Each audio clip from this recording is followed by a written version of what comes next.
स्वागत आहे तुमचं माझ्या चॅनलमध्ये. तर आज आहे दत्त जयंती आणि हा व्हिडिओ तुम्हाला दुसऱ्या दिवशी बघायला मिळणार आहे. तर दत्त जयंतीनिमित्त आमच्याकडे फुलोरा वगैरे असतो, पण मी काही यावेळेस केलेला नाही आहे. आणि सुरुवात आता पूजेपासूनच. तर कुठला सणवार असला किंवा आपला पूजेचा दिवस असला तर कामामध्ये थोडं आटोपतं घ्यावं लागतं. तर आज लवकरच कामे आटोपलेली आहे आणि आता 9 वाजलेले आहे आणि इथे मला पूजा करायची होती. तर सर्वात आधी पूजा करणार, त्यानंतर स्वयंपाकाची तयारी. तर दत्त जयंतीनिमित्त आज पुरणाचा स्वयंपाक करणार आहे आणि विडा वगैरे करायचा होता. त्यानंतर सर्व पूजा स्वयंपाक आटोपल्यानंतर आम्हाला जायचं होतं मंदिरामध्ये. आता इथे जायचं म्हटलं तर सर्व कामे आटपूनच जावं लागतं आणि त्यातल्या त्यात आज नळ पण येणार होते, त्यामुळे थोडं लवकर केलं. तर इथे देवाची गादी वगैरे व्यवस्थित ते नीट केली, त्यावर नवीन कपडा टाकलेला आहे आणि त्यानंतर देवाची पूजा. तर आमच्याकडे देव दही किंवा दूध याच्याने धुतात आणि त्यासाठी मी दही आणलेलं होतं. देवाची पूजा वगैरे सर्व आटपून घेते आणि त्यानंतर स्वयंपाकाला लागते. तर इथे पूजा वगैरे केली आणि आता स्वयंपाकाची तयारी. तर इथे मी हे पुरण रात्रीच शिजवून ठेवलेलं आहे, म्हणजे जेणेकरून दुसऱ्या दिवशी आपल्याला वेळ होणार नाही. त्यासाठी मी हे रात्री पुरण शिजवून ठेवलं आणि आता थोडं गरम करणार आहे, कारण थंडीमुळे खूप गार येतं ते. आणि पुरणामध्ये फक्त आता थोडं तूप घातलेलं आहे मी आणि थोडं ते एकदा गरम करून घेईल, म्हणजे व्यवस्थित पोळ्या येतील. आणि ते जास्तच थंडीमुळे असं कडक आल्यासारखं झालेलं होतं, तर ते व्यवस्थित करून घेतलं तूप घालून. आणि पुरणाचा स्वयंपाक म्हटलं तर ते कसं आदल्या दिवशी शिजवून ठेवलं तर बरं होतं. विशेष करून रात्री जर शिजवलं तर सकाळी ते आपल्याला करायला सोपी जातं. तर त्यानंतर इकडे पुरण छान गरम करून घेतलेलं आहे आणि एकीकडे भात लावलेला आहे आणि करणार आहे कटाची आमटी. तर रात्रीच मी जेव्हा पुरण बारीक केलं तर त्यातील थोडं ते पाणी काढून घेतलं, जेणेकरून सकाळी ते भाजीला होईल, आणि ते फ्रीजमध्ये ठेवलं मी. त्यानंतर इथे सर्वात आधी कणिक मळून ठेवते, म्हणजे पोळ्या करायला छान होतात आधी कणिक मळून ठेवली तर. यामध्ये थोडं मीठ, थोडी हळद आणि थोडं तेल घालणार आहे. आणि मी जर वेळेवर पुरण शिजवून पोळ्या केल्या ना तर माझ्या त्या पोळ्या व्यवस्थित येतच नाही, त्यामुळे मी आदल्याच दिवशी करून ठेवते. आणि आता इथे कणिक मळायला घेतली तर थोडी किंचित हळद घातलेली आहे, जेणेकरून पोळ्या छान दिसतील. आणि भात होईपर्यंत मला कणिक मळून ठेवायची आहे. त्यानंतर भाजीची तयारी. तर कटाची आमटी करायची आहे आणि सोबतच कढी, भजे. तर दिवाळीत आणलेलं जे नारळ होतं पूजेसाठी, तर ते मी आज फोडलेलं आहे. ओलं नारळ होतं ते, पण खराब झालं नाही आणि छान होतं. तर ते आमटीसाठी छान होतं, त्याच्यामुळे चव छान येते, म्हणून मग मी ते फोडून घेतलं आधी आणि उरलेल्या नारळाची चटणी करणार आहे. आणि आता आमच्याकडे दत्त जयंतीचा कार्यक्रम म्हणजे बऱ्याच मंदिरामध्ये मोठ्या प्रमाणात साजरा केला जातो. जसं की 25 डिसेंबरला, 21 डिसेंबरला, आणखी प्रत्येक मंदिरामध्ये तारीख ठरलेल्या असतात. तर त्या तारखेवर ते कार्यक्रम करतात आणि खूप मोठा कार्यक्रम होतो.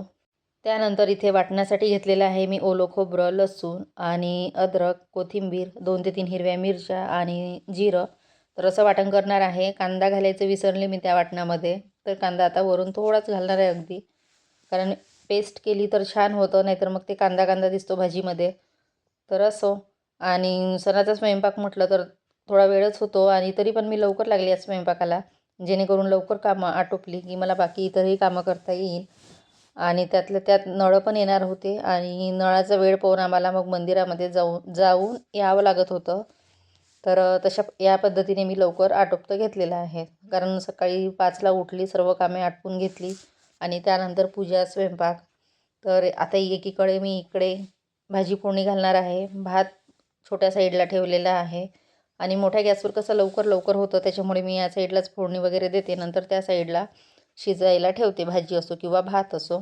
तर इथे फोडणीसाठी कांदा आणि एक टोमॅटो घेतलेला आहे. आणि भाजीसाठी तर आता कुठलाही मसाला राहिलेला नाही, कारण काळा मसाला होता तो पण संपलेला होता. थोडा कांदा लसूण मसाला होता, तोच वापरणार आहे आता.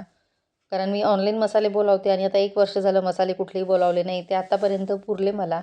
आणि मसाल्याच्या भाज्या असल्या तेव्हाच ते मी मसाले वापरते, नाहीतर मग आपले साधं तिखट. तर थोडा कांदा लसूण मसाला आहे तोच वापरणार आहे. आणि काळा मसाला असला तर भाजीला छान कलर येतो. तर आता लाल तिखटच आहे, त्याऐवजी काही नाही.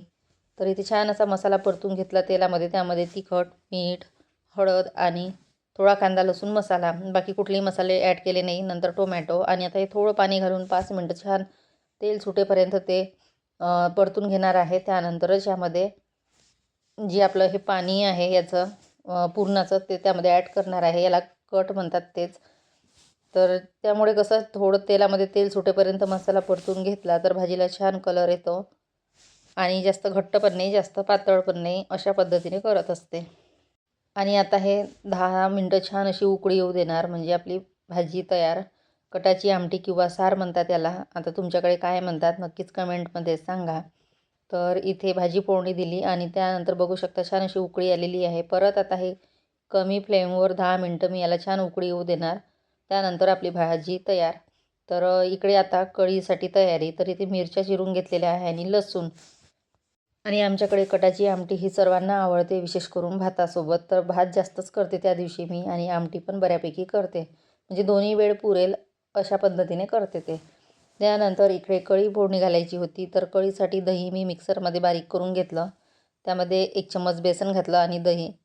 कारण मिक्सरमध्ये बारीक केलं की छान प्लेन कढी होते. आणि आमच्याकडे माहूरला पण खूप मोठा कार्यक्रम होतो दत्त जयंतीचा आणि दर दत्त जयंतीला माहूरला जात असतो. पण आता 2 ते 3 वर्ष झालं नाही जाणं झालं. तर मग इथेच कुठल्यातरी जवळपास मंदिरामध्ये जात असते. तर इथे कढी फोडणी घातलेली आहे. यामध्ये जिरं, लसूण, मोहरी आणि हिरवी मिरची, कढीपत्ता नव्हता त्याच्यामुळे मग कढीपत्ता काही घातलेला नाही. आणि कढीपत्ता कसं खूप गरजेचा असतो. मला तर रोजच्या भाजीत लागतो. पण आता नाही आहे पाला तर त्याच्यामुळे इतका प्रॉब्लेम होतो. आणि आता असं वाटते की एखादं झाड लवकरच लावावं लागेल. कारण आपल्याकडे असला तर कधीही वापरू शकतो. त्यानंतर इथे भजे करायचे होते. तर भज्यासाठी मी ओले कांदेच वापरणार आहे. सुका कांदा वापरणार नाही आणि अगदी थोडे करायचे होते आणि ओल्या कांद्याचे छान होतात. आता यासाठी मी ओले कांदे घेतलेले आहे आणि सोबत हिरवी मिरची, कोथिंबीर, थोडं ओवा, जिरं आणि हळद, मीठ एवढंच वापरणार आहे. तिखट वगैरे वापरणार नाही आणि थोडं बेसन. छान कुरकुरीत भजे होतात ओले कांदे वापरल्यानंतर. मला पालक टाकायची होती, पण हे कांदे होते त्याच्यामुळे मी पालक काही ॲड केलेली नाही. तर एकीकडे भाजी शिजत आहे आणि इकडे कढीला छान उकळी यायची आहे. अगदी कमी फ्लेमवर ठेवलं मी, जेणेकरून ती सांडायला नको. म्हणून मग इकडे एकीकडे भज्याचं तयार होते आणि त्यानंतरच कढी जी आहे गॅसवर नंतर फ्लेम थोडी वाढवणार, म्हणजे मग लक्ष ठेवता येईल. तर इकडे भज्याचं मिक्स करून घेतलं आणि मी यामध्ये सोडा वापरत नाही. थोडं तेल घेते गरम, कारण सोडा मी कुठल्याच ह्याच्यामध्ये वापरत नाही. आता भाजी आपली झालेली आहे तयार. आता कढीला उकळी यायची आहेत आणि इकडे भज्याचं पण तयार झालेलं आहे.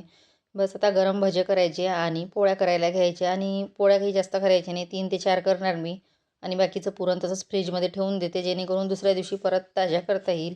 तर इथे थोडं तेल घेतलेलं आहे 1 चम्मच आणि तेल छान गरम झालेलं आहे. तर लगेच इथे भजे करायला घेतले आणि कढीला पण छान उकळी आलेली आहे. एकीकडे कढी पण पाहणं होते आणि इकडे माझे भजे पण करणं होते. तर तेल जास्तच गरम झालेलं होतं आणि थोडं पहिल्यांदा गरम झालं की भजे थोडे लालसर होतात, नंतर व्यवस्थित होतात ते.